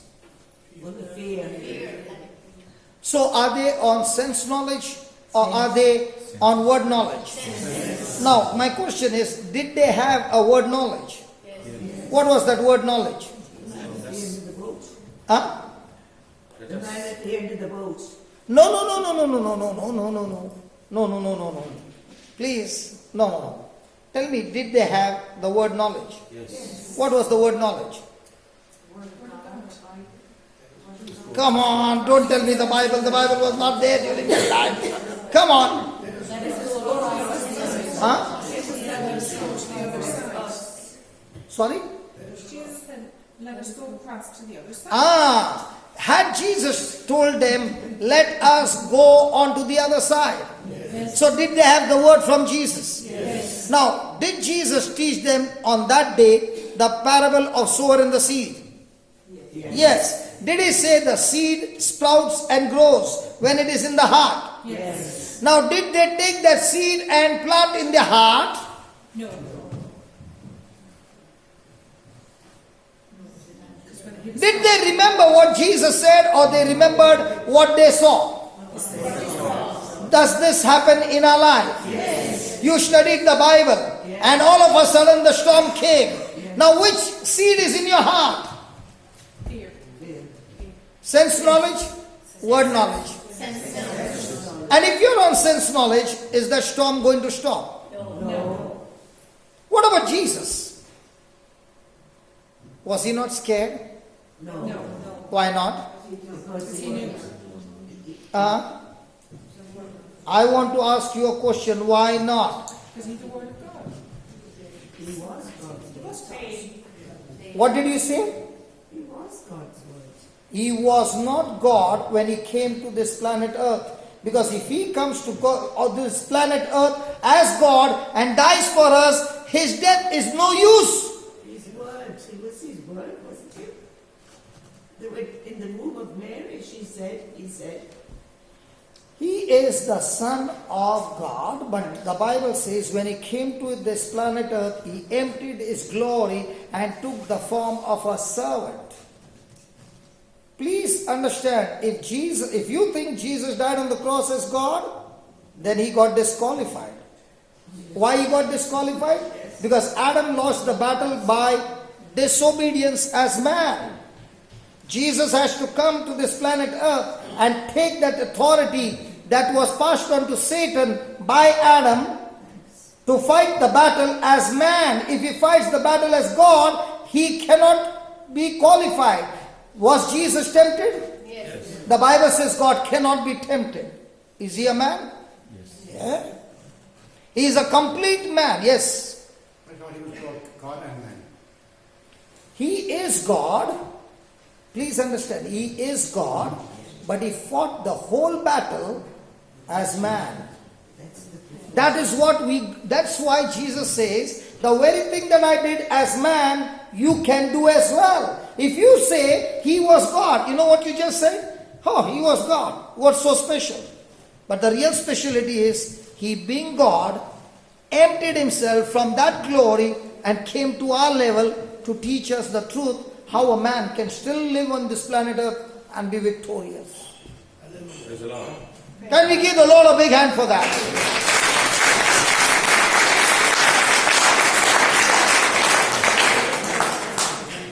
Praise God. He was like us in all things except sin. Sorry? He was like us in all things except sin. Can you explain to me? He was like us. No. Can you explain to me what does that mean? It means he was truly human, Yes, but you said except sin. but he didn't sin. So did he have the capability to sin? Did he have the ability to sin? If you say he did not have the ability to sin, again, why should Satan then tempt him? He was like us in everything, but he was not born of a human father. And the reason he was not born of a human father is because the nature called sin gets transferred into a child from a man and not from a woman. Why? Because when Adam disobeyed God, sin came into the world not from a woman but from a man. Why?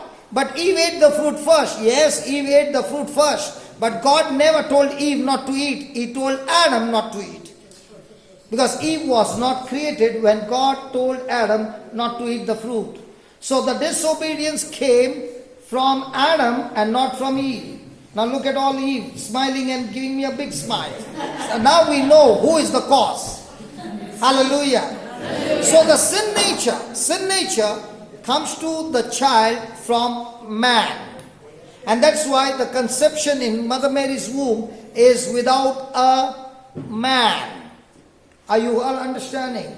So when Jesus came to this planet Earth, he came as man, but without the sin nature. Praise God.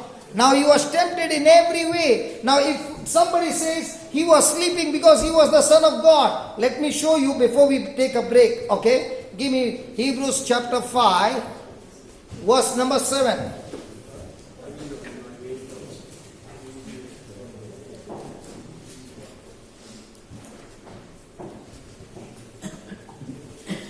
Please read that. In the days of his flesh, pause. In the days of his flesh, whose flesh? Jesus, in flesh and blood, on earth, as man. Jesus offered up prayers and supplication with... Now what were we thinking? Oh, he is the Son of God, the Father will protect him. He went through a battle where every night he used time to communicate with his Father, and the pressure on him was so strong that he would cry loud cries and tears to his Father, who was able to save him. So was Satan trying to kill him every day and night? Yes. So was he asking his Father's protection? Yes. Was he just asking, or with loud cries and tears? Did we ever know this part of Jesus? No. Because for us it comes to our mind, oh, he is the Son of God. That's why the Father said, son, go to sleep, I'll protect you. He spent time building up his faith, building up his relationship with his Father. As man, was able to save him from death, and he was heard because of his... So how will I grow in my relationship with my Father? Although he was a son, he learns. He learns. He learns. He learns. What? Obedience. Through what? So how do you learn obedience?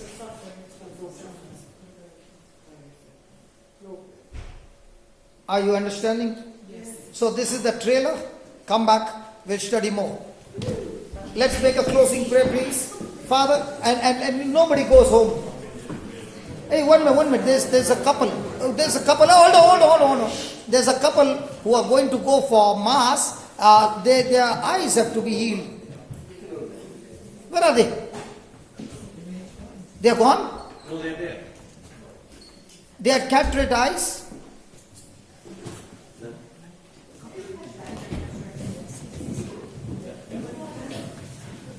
Yeah, we'll fix up that eyes because they are supposed to go for mass. So before they go, come.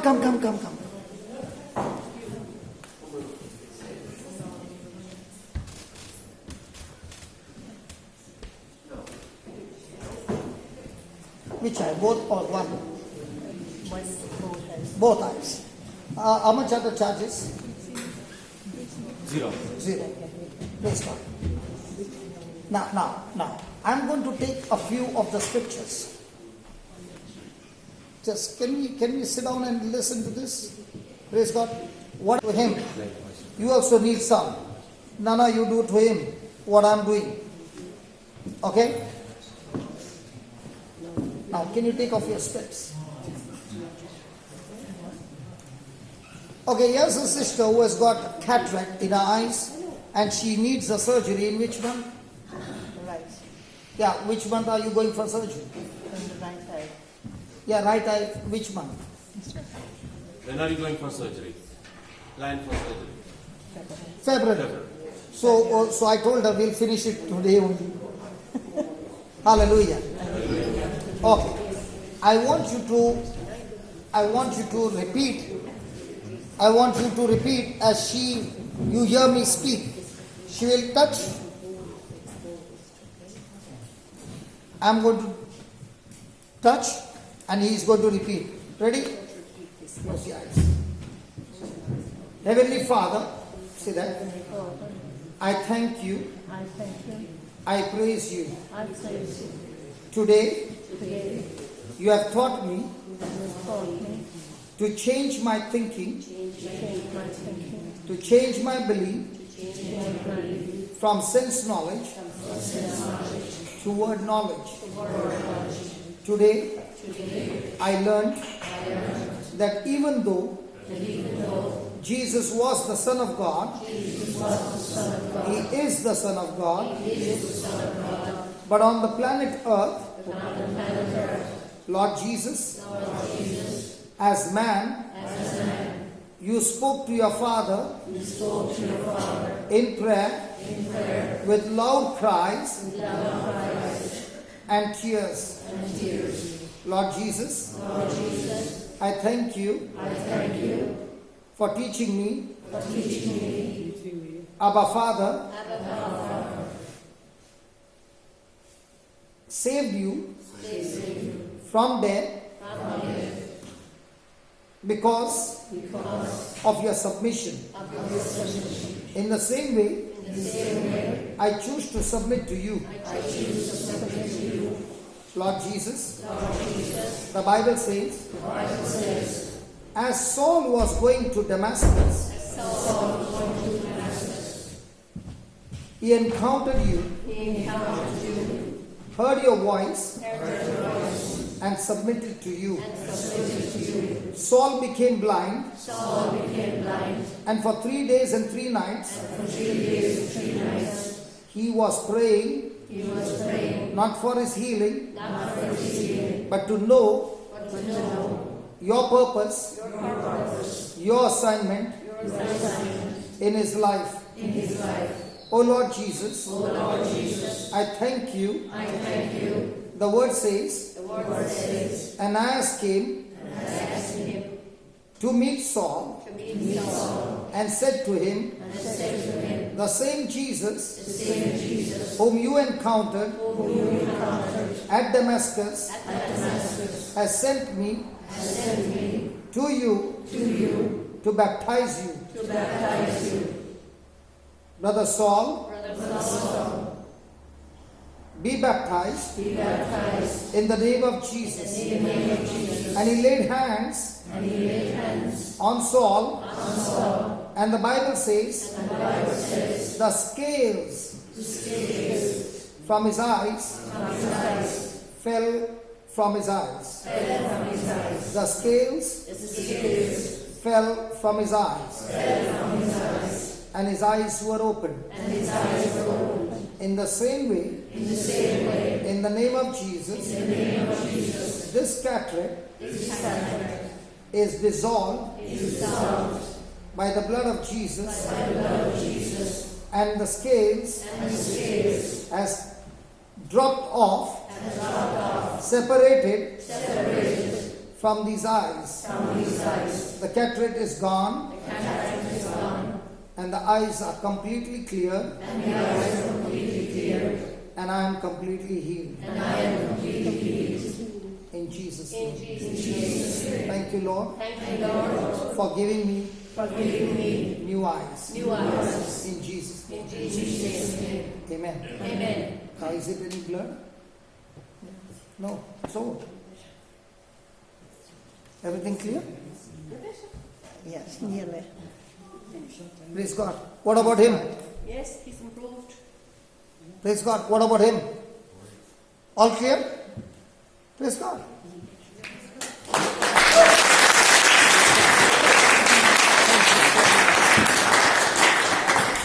So my question is, did I use a testimony from the Bible? Yes. When we go to the court, does the lawyer use section so and so? Yes. We, the believers in the Word of God, we do use section so and so. This is what happened, what God did through the scripture, and the scripture is the same yesterday, today, and forever. Are we now going to operate on sense knowledge or word knowledge? Word knowledge. So when you are on word knowledge, are you going to receive supernatural? Yes. Does the word knowledge work for everyone? Yes. What's your problem? The mighty hand of God is on you right now. What's your problem? Talking to you. The Spirit of God is working a miracle in you. What's your problem? My chest. Chest. The symptoms have gone. I said the symptoms on your chest have left you right now in the name of Jesus. Amen. What you could not do before. So breathe in and breathe out loud. No, not with your mouth. No. Keep your lips closed and take a deep breath. It's all clear. Take a deep breath. Stand up. No, let us listen. Come on. Now you can. Clear? Come here.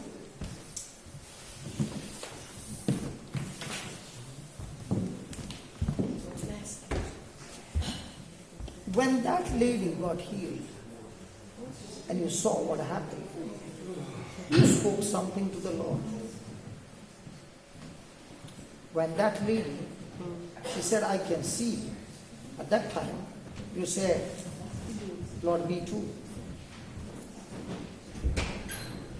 He heard your prayer. Now breathe in and breathe out.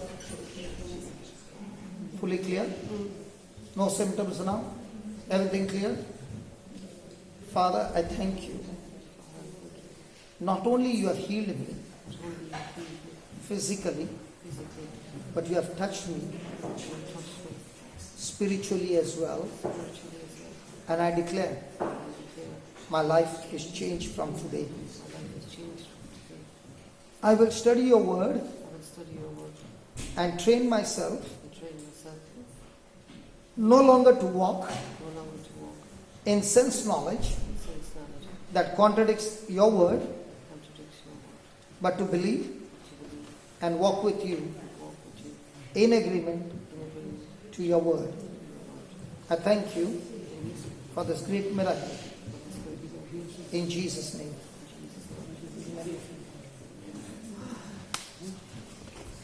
Praise God. Hallelujah. See, this is just introduction to sense knowledge truth and word knowledge truth. There is so much pending. Please, I beg you, don't go home. Nana, see that you keep the door closed and don't allow anybody to leave the door. Praise God. You have an option to come in, you have no option to go out.